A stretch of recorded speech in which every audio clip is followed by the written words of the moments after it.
That Metal Interview.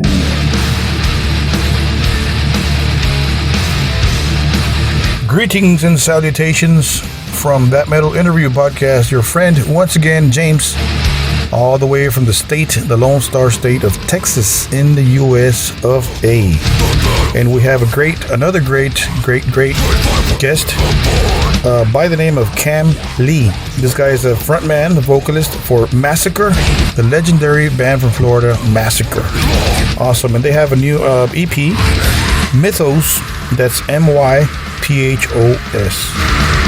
It's dropping July 1st, Nuclear Blast Records. And he talks about the making of Mythos and why an EP instead of a whole album. So let's check out the latest jam by Massacre by the name of Behind the Serpent's Curse, with guest vocals from Anders Odin of Cadaver. Here's Massacre, Behind the Serpent's Curse. We'll be right back.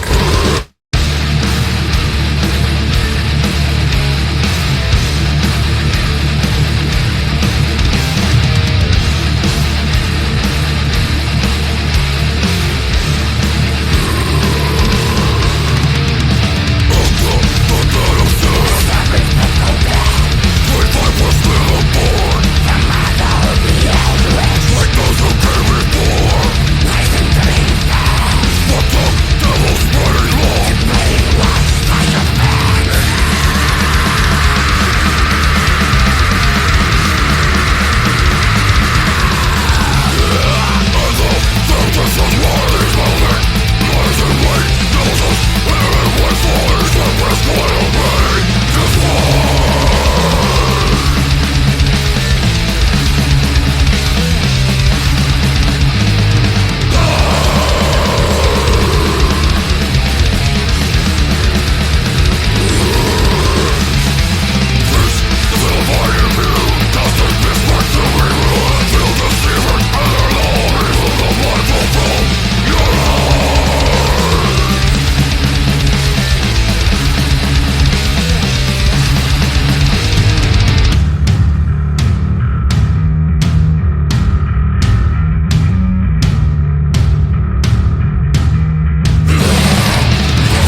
death metal at its best, very, very best.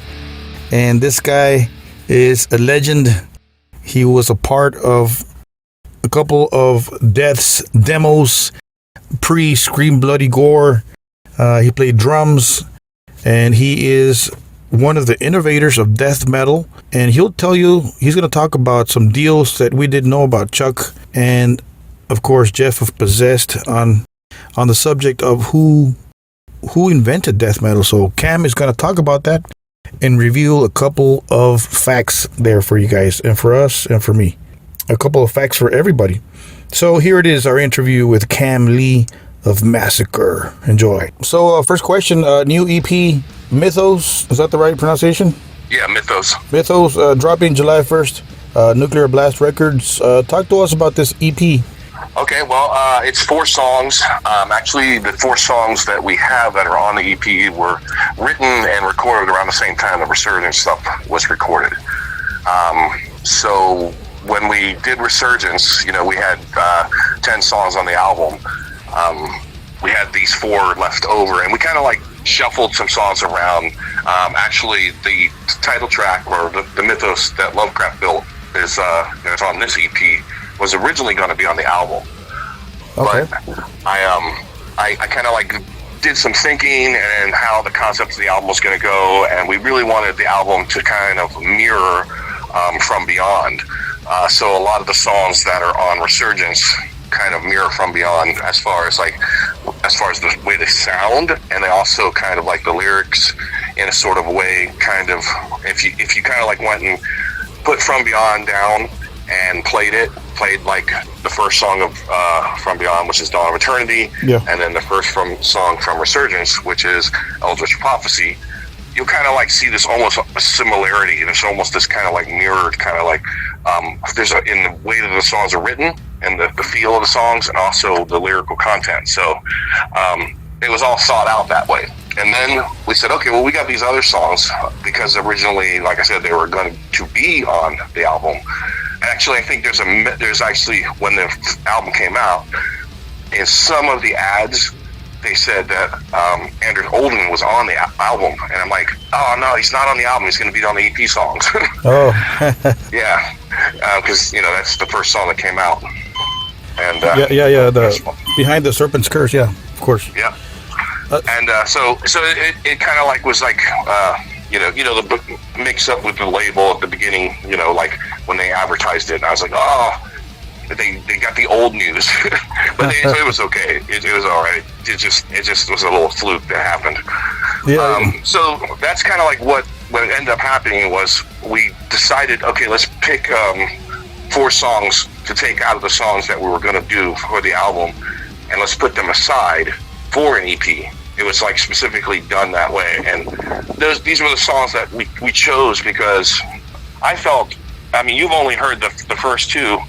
I don't know if you've heard the other ones yet, because it's like I felt that these songs were kind of strong on their own. Yeah, like they were strong enough to kind of stand on their own as well. So I felt kind of like, in a way, I looked at it was back in the day when I'm using Slayer as an example, all the way back. 'Cause I remember when Slayer's first album came out, Show No Mercy, and then when Haunting the Chapel came out, even before, their second album was Haunting the Chapel, the EP, and I was like, wow, what an intensely strong EP. Right. Yeah. So I kind of like wanted kind of Mythos to have that sort of almost feel in a modern kind of, take on like, wow, these are 4 strong songs that they can stand on their own. They don't have to actually be on an album, but they were written and recorded at the same time the album was recorded. Speaking of the old albums, there's a song on there, Corpse Grinder. I've read somewhere that George from Cannibal got his nickname from there. You think that's true, or? Yeah, I think he'll admit that. Now, it goes all the way back. Corpse Grinder was actually a Death song when I was in Death, back before Chuck did Scream Bloody Gore, when it was myself, Chuck, and Rick. Wow. Yeah, this goes all the way back to the first, the second Death demo. The second Death demo, which is called Reign of Terror. The song Corpse Grinder is on that. Oh, wow. Now, the reason why Chuck never used it is because that song is completely, absolutely 100% totally written by Rick. Okay. So Chuck never used that song specifically because that's the one song that Rick wrote 100%. So it's like after we kind of, when we got back and after I left Death in '85, and Chuck was already moved over to California and was getting the lineup that Scream Bloody Gore was on. Yeah. When I got into Massacre, I said to Rick, and I got Rick back in the back, I said, why don't we just keep doing Corpse Grinder? You wrote it. And that's kind of like how it became a Massacre song. But from what I heard about George is George heard it originally and got his name from it from the demo, from the Death demo. Okay. So that's where he picked it up from. And he was actually in a band a long time ago called Corpse Grinder. Yeah, I read about that, yeah. Yeah. And I actually used to do a fanzine called Comatose, and we interviewed him. Oh wow! When he was when he was in Corpse Grinder back in the day. And then and then like shortly after that, of course, you know the history. He replaced Chris Barnes. And then so he went from his band Corpse Grinder into Cannibal, but he just kept the name Corpse Grinder as a nickname to kind of go along. Wow. And that's kind of how that all. Wow, very cool. So there's some truth to that. Wow, very cool. So speaking of Behind the Serpent's Curse, how did you get the guest vocals there? Are you friends with the Cadaver or? Yeah. I'm real good friends with Anders Odin and everybody that was guest vocals even on the album, like Mark Rue and Dave Ingram. I'm all friends with these guys, and ironically, how it all worked out was all three guest vocalists that I worked with that are on Resurgence and also like Mythos with Anders, I did guest vocals on their albums. Okay, cool. Yeah, so with Mark Rue, I did guest vocals on the Insidious Disease album. With Dave Ingram, I just did guest vocals on the Benediction album. Wow. And with Anders Odin, I did guest vocals on the Cadaver album. So like every one of those guys, I said, okay, I kind of went to them, I said, I did you guys a favor. Can you do me a favor? Scratch my back. Yeah. Wow. So it was just simply something like that.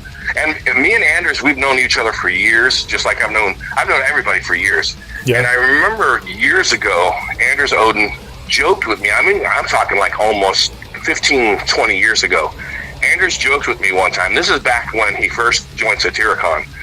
And he said, one day we're going to work together, probably when we're in our 50s. And I think he was joking, but kind of being serious at the same time. And, of course, then it happens. We're in our 50s, and we finally work together. Wow, it came true. Yeah. Very cool. So you have an awesome death metal voice. How did you develop that? How did you, a lot of practice, or how does it come natural, or? Mine kind of comes natural, and also kind of just, I developed mine in a kind of a different way because I was one of the first. And I try to tell people, you got to go all the way back to the beginning of death metal. And going all the way back to the beginning of death metal, I'll admit this, and I'll say this straight up because I know there's an argument all the time. Who was first? Was it Death or was it Possessed? Yeah. Well, I will tell you Possessed was first. Right. And I will tell you why. Because Chuck heard what Jeff was doing, and Chuck wanted to emulate Jeff. Exactly. I was there. I was there in the beginning. And we were kind of doing I was doing at the same time Chuck was doing, we were doing more of a high-pitched vocal style. Chuck remained that way, and he continued to go that way, and even got more higher-pitched, which is more screeching vocals. Me, on the other hand, when I used to do the vocals in Death, I played drums. But when I stepped down from playing drums, I said, I got to do something that's a little different. And one thing that I took influence from big time was I liked a lot of what Hellhammer was doing, what Tom G. Warrior was doing in the early Celtic Frost. Yeah. And I liked how he phonetically pronounced certain things. So I kind of lifted a lot of my early influences off of what he was doing phonetically. Yeah. But I said, I'm going to be a little bit deeper than him. I want to go a little bit growlier than him. And there were two things in 1985 that made me change my vocal style. One of those things was my mom raised pit bulls and Rottweilers. And I was around a lot of pit bulls and Rottweilers when I was little. And I remember, and younger and in my teens, and I remember the times when they would get fed. And I remember, here's my small little mom going out between these big dogs and just like getting them food and like just standing in between them and just like putting her body in between them and just going, no, you know, and behave and stuff like this and tell them, you know, just to, and you would hear this deep growl. Like they wouldn't go for the food, but they would just sit there and growl. Yeah. And it was vicious. I was like, fuck. You know, and I'm watching this little, you know, 5'2" lady in between these vicious dogs that could literally rip her apart. And and I would hear this sound, and I'm like, that's a fucking evil ass sound. If I could emulate that in my voice, that's number one. Wow. Two, the biggest influence for me to go lower was Freddy Krueger.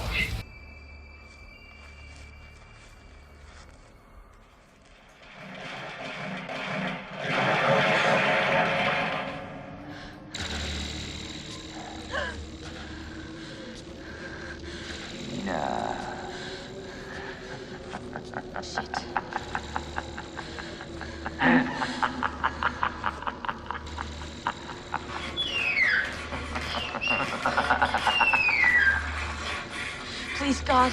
This is God.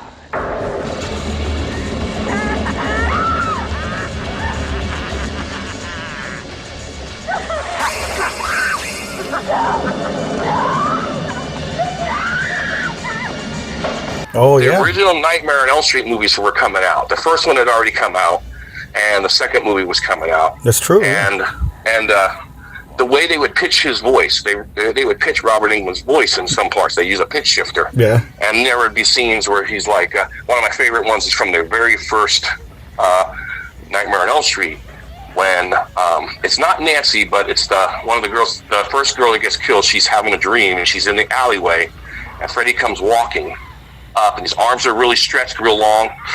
Yeah. And he comes up, and she's like, "Oh my God!" And he's like, "No, this is God." And it's like they pitched his voice when he says, "This is God." I was like, "Oh, that's really cool. I like that." And then also the part where he's like, "I'm your boyfriend now, Nancy." You know, so it's like those kind of things, just those little tiny little things. Yeah. Nightmare on Elm Street, as well as Dogs. The Dogs. Wow. Yeah. So that's where you got the ideas from. Wow. Yeah, that's literally where I said, okay, that's got to be something where, you know, a little bit more evil sounding, but not like, I wasn't looking for evil like in a way a demon would be. You know, people would say, oh, he was just trying to emulate a demon. Was not necessarily was that. It was just more like what's more primal, what sounds more primal, what sounds more aggressive. And that's literally where I got my vocals from. Wow, very cool. Yeah, you got a badass voice, and that's cool to know where it came from, you know? I mean, half from the Dogs and then half from Freddy Krueger, huh? Yeah. Wow, that's interesting. Going back to the comment about Jeff and Chuck, I interviewed Jeff about 2 years ago, and he did mention that Chuck would go over, back in the day, he would go over to his house to check out what he was doing. So you're right about that. That's correct. Yeah, very, very correct. And even, I mean, there was times when, you know, when we were here in Florida before even California. And Chuck and I both started off as tape traders. Okay, yeah. Back in the day. And I remember, if you go back to before we were Death, we were called Mantis. Yeah. And, even there's if you look at some of the hand-drawn logos of Mantis, the Mantis logo, there's the logo with the devil's tail on it, on the M. That's completely stolen from the original Possessed logo, the devil's tail. Wow. Yeah. That's true. Yeah. This is stuff that people don't, okay, this is stuff that, like, I'll say this now because Eric Greif is passed, he's deceased, but this is stuff that he didn't want me to tell people. Wow. Because that's why I was denied ever being interviewed for the Death movie, the Death documentary. Oh, wow. They denied me because they didn't want me to say these certain things. Because how are you going to sell a documentary about death if I come on and tell everybody, no, that's not really how it was. Right. You know? So they didn't want me on there. They absolutely refused to talk to me on there. They didn't want me me to come up and say, oh yeah, I was the one that drew the Death logo, not Chuck. They didn't want me to tell everybody I'm the one that created that. And they didn't want me to tell everybody, oh well, Chuck ripped off Possessed. No, they wanted to sell it like Chuck created it. Yeah, because Chuck, they were selling a product, and if you got somebody come and say, well, that's not exactly how that product works, Yeah. like kind of like the KFC, I'm sorry, but it wasn't Colonel Sanders that came up with a special recipe, 11 spices. Yeah. Some other guy came up with it. Yeah. So that's literally what it was. It's a product, yeah. Wow. So how does it feel? I mean, in a way, you were there at the beginning of the the inception of death metal. You were involved with death, and of course, Massacre, the logos and all that. And how does that feel? Wow. Well, part of it feels like, I've been ripped off by a bunch of white men. I feel like that's really one part. But the other part is that there's people that know, and I'm happy that there are people that know it and acknowledge it, even though the general public doesn't know it. But when I do interviews like this with you, I get my voice out there, and my voice is heard, regardless if people believe it or not. I have no reason to not to make up something. I'm just telling the truth. So it's not like it's going to make me any richer or any poorer if I tell the truth. So at least I get the opportunity to tell the truth. So that part makes me happy that I have this opportunity like now to tell this part of my history. But like again, I said, it does feel like some white men took it and covered it up. Right? Yeah. I mean, it's only fair. I mean, credit is due where credit is due. It's only fair. You're there at the beginning, and you're part of it, and you should get more credit than that. I mean, Massacre is respected and everything. Thank you. Yeah, of course. So how was that a performance at the Maryland Death Fest?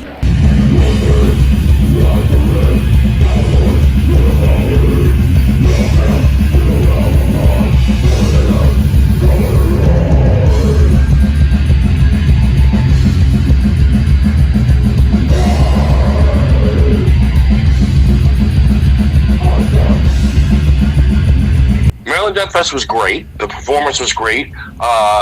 I'm a little I'm a perfectionist, so I'm a little bit hard on the people I work with. So like the band, the guys that we used, other than Mike Borders, the other guys we had, they had never played in front of people like that before, that many people. Oh, wow. That was the biggest crowd they ever played in front of. So they were a little nervous. So there was a lot of stuff that they played a little slower than they should have played, and you kind of like, you're in the mood of doing that. You're in the middle of doing that. You can't just kind of come around and go, hey guys, what are you doing? You're playing slow. You just gotta go through the songs. But after the fact, I sat back and I told the guys, I said, hey man, we got a lot to work on, because look, we play, and then everybody's like, oh, we didn't realize it. I'm like, we were nervous. I'm like, yeah, I know you guys are nervous. I could tell. But I think overall it went well. I think overall the crowd enjoyed it. I enjoyed it. I got COVID. That sucks. Oh, you did? Wow. Yeah, I got fucking COVID. That's the one thing I got from Maryland Death Fest I didn't want to get. Yeah, I'm just now getting over it. Oh, wow. So, I ended up getting COVID, and so did one of the other guys in my band. So out of 5 of us, 2 of us got COVID. And I think we got it the first night. Because if you do the timing, like when we got sick, like I was fine. We got there Thursday, and we spent Thursday night there. We played Friday, Saturday, we were there, and then Sunday we came home. I got sick Monday. The very next day, I started feeling like shit. Yeah. When we were home, and then I got a fever really bad on Monday night. Like it went up to 103, and I woke up the next morning. I have the home test kits. And I took the test kit, I took the test at home. It was a Tuesday morning, and sure enough, it was positive. Oh, wow. And I was like, and I felt like crap Tuesday. And I slept all day Tuesday and Wednesday. Ended up waking up Thursday and going to get a PCR test just to make 100% sure. And sure enough, Saturday, the PCR test came back, and it was positive. Oh, and wow. by that time, I started feeling a little bit better, though. I just tested again with the home test yesterday, and it came up negative. Oh, well, that's good. Wow. Yeah. So I went through it. I went through the whole 10 days of feeling like shit. But the worst of it was the first 2 days, I have to say, after I started feeling sick. Like I said, I slept because I had a fever of 103, and I was just like, but I never got a sore throat, which is weird. and I never had a headache. Never got a headache, never got a sore throat. I just had like really bad cold symptoms. Never got any cough. Never got a cough. Oh, wow. But my wife caught it from me. She got the cough. Oh. Yeah. That's the sucky part. Wow. Sorry to hear that. Wow. Yeah. So it's still out there. I mean, we're okay now. Yeah. Yeah. So the COVID's still out there. Wow. Mm-hmm. Yeah. So I heard a lot of people got sick. Really? In Maryland. Yeah, I heard it was like a super spreader event. It's just I was reading online and people were like coming home and testing positive. I'm like, shit. And I said, I bet I know exactly what day it was. It was Thursday when we went into that. Thursday, they had the first bands playing, and the first band played in this one club, and it was packed. I mean, sardine packed. Wow. And we were in the audience, we were in the crowd, and Immolation was there, and a bunch of bands were there, and we're all just standing there. And where I was standing with my guitar player, that was like the lane that everyone was walking past. Oh, and I'm like, God damn, I'm like right in the fucking lane. And I think a couple people walked past, and one guy coughed so much that it moved my hair. Oh, so wow. I was like, yeah. And I bet that's the dude that fucking infected me. Yeah. Because like, as soon as that happened, I turned to my guitar player and said, man, let's get the fuck out of here. And my guitar player was like, yeah, man, there's COVID in here. I'm like, yeah, let's get out. And we went outside and hung outside. Unfortunately, we're the two that fucking got sick. Yeah. So, yeah. Well, good to hear you guys are better now. So, Mm-hmm. so some people don't know you were in the film Deep Seated, right? Mm-hmm. You played a serial killer. How did you land that role? It was really weird. I actually knew the people that were doing the special effects because I'm really big on special effects. I love horror movies and stuff like that. So there's a special effects company here in Orlando, and they were working on the movie.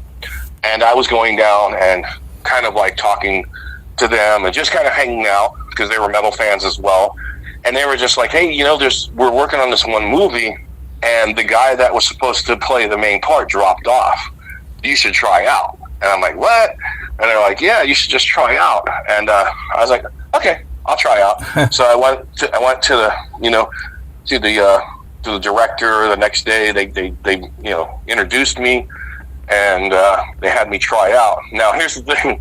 First off, the movie never got released. It got like somehow messed up in the, I don't know, what do you call it? Like in movie business, kind of like the same thing, like a label, but whatever the distribution company. Okay. It got like caught up in all this like stuff with this distribution company and all this stuff, and it never got officially released. Second, it's awful. It's terrible. I'll tell you, the movie's it sucks. It's horrible. It's a shitty ass movie. Really? But yeah, it's terrible, man. But the cool stuff was like I got to be in it, and it's got cool special effects as far as like a serial killer goes. But the plot of the movie, because I didn't write it. I just played a part in it, and the movie was horrible. It's just really bad. It's really bad. I mean. I can't explain it, but pretty much it was kind of like I'll tell you how bad it was. Since the guy that played the main serial killer quit, they had filmed some other footage in it already of when the guy was supposed to be younger. Yeah. Here's the funny thing. Okay, I'm not white. I don't look white. You can tell from a million miles away. I'm not a white guy. I'm Polynesian and Asian. Okay. I have a little bit of Irish in me, but you would never be able to tell that. Okay. So the part of the guy that I took the place of, he was a Caucasian guy, he was a white guy, and they filmed footage of this little kid that was supposed to be him when he was little, and it's a little white kid. And I was like, okay, so the kid's little, he's white, yeah, and he grows up and he's an Asian guy all of a sudden. Oh. So that lets you know how bad the movie was, and they did not have the budget to refilm that footage, so they kept that in there for one. And then secondly, like I said, it's just a really bad movie, but it was supposed to be kind of like the guy tried to film it seriously, like it's a Ted Bundy kind of like one of those type of serial killer movies, but just based on a fictional character. And it had some really cool kills in it, like some of the special effects and the kills were pretty cool, but I think he was just going for shock and gore value more than anything, because it's like it was just this awful stuff. Like I had to torture, of course it's movie stuff and I'm really torturing somebody, but all the girls in the movie are completely naked. Like by the time I catch them, so it was cool to hang around a bunch of naked chicks all day. But I mean, it's not really like anything in between takes. They get covered up and stuff. Yeah. But it's like it's such a misogynistic movie. You could tell it was filmed by like a horny old guy, and the old so the old director was an old guy, and he just wanted to see young girls naked. But it's so wrong. I mean, since you'll never see it, I can tell you like some scenes. Like the first girl that I torture, I cut off her nipple with a knife that they had all these special effects for, and then I think I poked out her eye with a drill and stepped on her eyeball, and the last thing I do is I shove a hot curling iron up her coochie.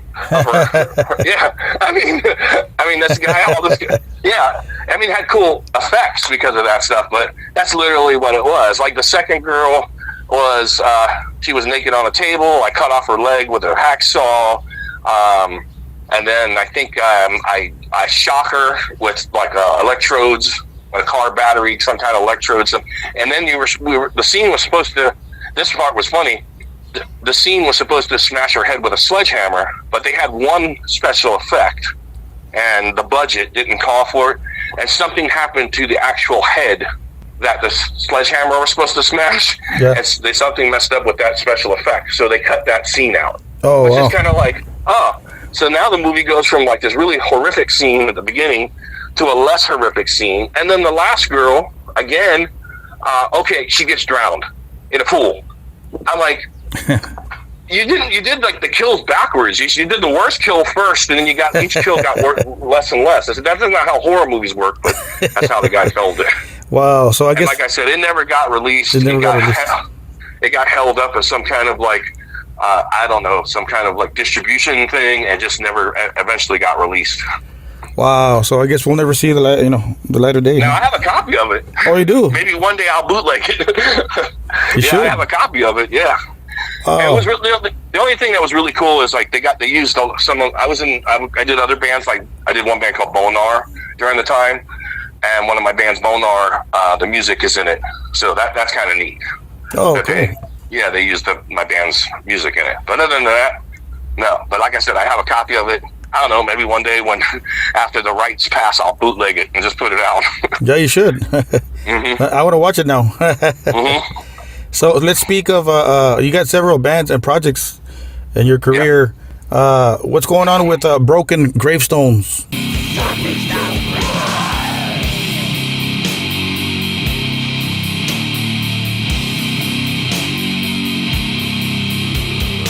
Well, Broken Gravestone was me and Noel Kemper. Noel Kemper is from Gruesome Stuff, Relish, and Ultra Giallo, and a bunch of other bands. I did that with him a long time ago, and I always wanted to do more. And Noel's so busy with all his other bands that we kind of like, we'll touch base. We'll say, yeah, let's work on this. And then it just never pans out. Noel's just got other stuff going on. And I always tell him, hey, man, of course, work on your own bands. Those are more important. And I don't pressure anybody I've ever done any of the side bands with. I never pressure them. I only let them, if they come to me and they have all the material ready and they feel like they're doing it, then I'll do it. But I don't want to ever pressure anybody. So with Noel, I just said, hey man, whenever you're ready, bring me the material and I'll start working on it. But unfortunately, it's never came through. Yeah. So how about the Skeletal?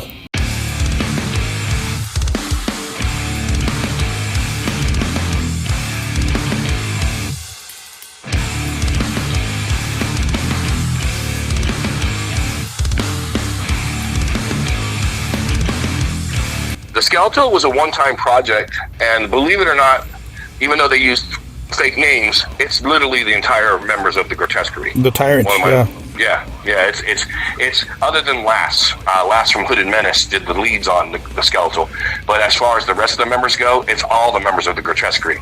It's just during the time that we did it, other than me, everyone else was under contract, so they're like, well, you can use your real name, but we're going to have to use fake names. I'm like, so just use fake names. Yeah. So everyone else ended up using fake names. So it's literally Roga Johansson, and it's Brian Jar on the drums, and it's everybody it's the lineup of the Grotesquerie, but it's as a side project. And how that came about is Roga and Lass really wanted to do a project together that was more like old school death metal, but death thrash, like the early stuff where it's kind of like a mixture of death metal and thrash. Yeah. And there was going to be another vocalist on it. And then they came to me, they asked me, would you like to do it? And I'm like, well, here, let me hear the songs. And I heard the songs, and they already had lyrics written, that's the first time I've actually used somebody else's lyrics.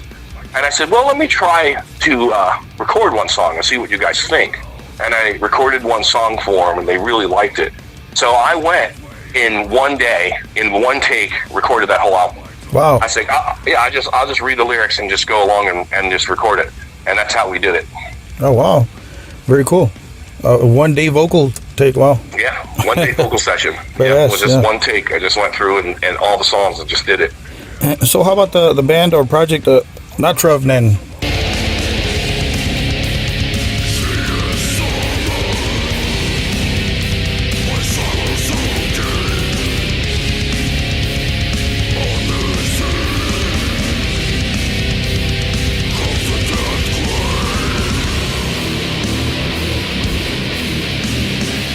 Yeah, that's with me and Johnny. Again, Johnny ends up being in Massacre. So that worked out in a way where I got to work with Johnny, and then Johnny also has a bunch of other bands. He's got Wound Bath, and that's his main band, and a bunch of other projects, Head for the Dead and stuff like that. So again, it's the same thing where Johnny got in contact with me, and he's like, I really want to do something that's more like an epic like death metal thing, like where it's more like has a very epic. I said, well, I have a really cool storyline that I want to use, and kind of more. It's more like a fantasy storyline, and for the lyrics, and that's kind of like how that band came about. Just in conversations with Johnny and talking to Johnny over the internet, and then him sending me the music, and I was like, oh yeah, I definitely can put all this, all my ideas to your music. And that's how Not Robin came about, and we did the album, and it did pretty well. But it was kind of really quick. It was at the end of the year, at the end of 2018. It came out on Transcending Obscurity. It was like no advertisement for it or nothing, and still it did pretty well. I was very pleased with seeing a lot of the reviews for it. A lot of people gave it really good reviews. And then by that time, 2018, by the time we were thinking about doing another album, it just came to be perfect timing that I needed to get members for Massacre, and I was like, well, shit, I'll just ask Johnny. Yeah. I guess, and and it just worked out that way. Wow, badass. So are you guys hitting the road soon, or are you guys any plans? Yeah, we've been out on the road back and forth. We're doing just July 1st, 2nd, and 3rd. We'll be in California, doing some 3 shows in California, and those shows coincide with the release of the EP. Okay. So the EP will come out on July 1st, and we'll be playing our first show in California on July 1st. And since Nuclear Blast, the division, is out in LA, they'll be kind of like so it's kind of like the show is the show to kind of introduce the EP, as well as being a show on the West Coast, and a show for the label to come out and see us perform and everything. So it's like all together like a big thing. Wow. So how about Texas? Any plans for Texas? Always talking to some of the promoters in Texas, so we have some. It's up in the air. There's no actually solid stuff right now. Yeah. But yes, we've been talking to some promoters in Texas, hopefully to get back to Texas. So would you like to send a message to the Massacre fans and the Kam fans? Yeah. Hopefully, if there are. I know there are. But there's a lot of them. Yeah, I'm appreciative of all the fans that have really stuck with me. I know Massacre is one of those bands that have had one really fucked up history. And I know that there's fans out there that really wanted kind of like to have Rick. I'm not going to deny that I know there's fans that really wanted to have Rick be a part of it. And I did too. I mean, when I got back together with Rick in 2017, that was the plan. Unfortunately, Rick has a way to just not work well with people. Which is throughout the history of Massacre. You can kind of see that even when I wasn't even in the band back in 2010 and 2014, I wasn't even in Massacre, and it still failed without me. So that kind of tells you is it really me that has a problem? I'm going to defend myself and say, no, look, obviously it wasn't me that has the problem, because it still fell apart. And I really did. I tried to make it work with Rick, and unfortunately it didn't work. I tried to get some other guys to come in. Again, it didn't work. And look what those other guys did. As soon as they quit, they went and jumped and got in bed with Terry Butler. It's like the ex-wives clubs. Oh, fuck this guy. We're going to go and talk to his other ex and get it together and sit together and have a meeting and just talk about him. And let's do a band together about it as well. It's like, really? Right. Wow, you guys are doing a band out of spite. Wow, okay. Well, your band wouldn't exist if it wasn't for Massacre. Right. If it wasn't for me, because you're emulating me, and you not only took the name from an old song, you took the font off the old logo. It's like, oh man, I saw that. I mean, how petty can you be? But I mean, this is how ridiculous the stuff in Massacre has been. Yeah. So what I would say to my fans is, the fans that are still sticking with me, I appreciate you. I do appreciate you. I appreciate you giving us a chance, giving me a chance to prove myself, because I've been there the whole time, standing for one thing: old school death metal. I've been there this whole time for 35 years, standing for old school death metal, and I needed Massacre to return to old school death metal, because it got off, it went somewhere else. Yeah. With the horrible Promise album, the Rick's idea, and whatever else, it went somewhere else. And my main goal was to bring Massacre back to its roots. And I know that some people wanted those figures, those characters, to be a part of it too. And as much as I wanted that too, the most important part was the music. It had to retain the sound. And if those certain individuals couldn't deliver that, if they couldn't bring that, I had to find individuals that I knew that could. And that's what I did with Massacre. So I want my fans to understand that part. Yeah. And I appreciate the fans that do understand that part. I appreciate the fans that are being open-minded and taking a chance and listening to it and enjoying it for what it really is. And that's old school death metal. Awesome, Kam. For sure, hats off to you. And you're a living legend. You're an innovator for death metal. You were there at the inception, and you deserve all the credit, for death metal and all that, like we spoke. So thank you, sir. Thank you. Oh yeah, for sure. And an awesome job with Mythos, and we wish the best to the band and future endeavors. So awesome, Kam. Appreciate your time, and keep up the good work, and awesome voice, awesome music. I speak for most of the fans, and you do have a lot of fans. They're all listening. They're going to be listening to this for sure. And okay, thank you. I appreciate you, man, and hopefully that we can work out, and I'll see you in Texas. Awesome, Kam. Appreciate that. Keep rocking, okay. Man. All right, man. So do not forget to subscribe to our channel, That Metal Interview Podcast on YouTube. You can find us on all digital formats, including Amazon Music, Apple Music, iHeartRadio, Google Podcasts, of course, Spotify, and the list goes on and on and on. Thank you guys for supporting our podcast and checking us out on digital formats and on YouTube, of course. Thank you for downloading, streaming, and listening to your preferred way of listening to us. So thank you guys. And I would like to thank Mr. Kam Lee, the legendary Kam Lee, frontman for Massacre, for talking to us and spending some time with our podcast and talking about his career and different deals that went on with his career. And support Mr. Lee, support Massacre. Look him up on social media, purchase their merchandise, and be looking out for them on the road. And don't forget to keep it metal.